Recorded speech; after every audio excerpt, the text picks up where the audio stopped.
ay malanggawa ng iyong mga kamay. Ang aming dalangin at pagsusumamo, tinugod mo ng may pagmamahal na tunay. Maligayang anibersaryo, aming Panginoon. Salamat sa lakas na binigay sa bawat hamon. Ang kabulutan evangelical tiya'y maglilingkod. Sa iyong pangalan kami ay luluhod.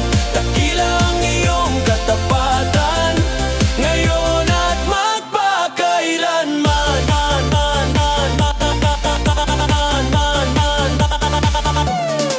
Mga pamilyang pinag-isa ng iyong dugo, mga kaluluwang naligtas at nagbago. Dito sa aming komunidad, ikaw ang liwanag. Ang pag-ibig mo ang aming ibinibantayog at hayag. Hindi kami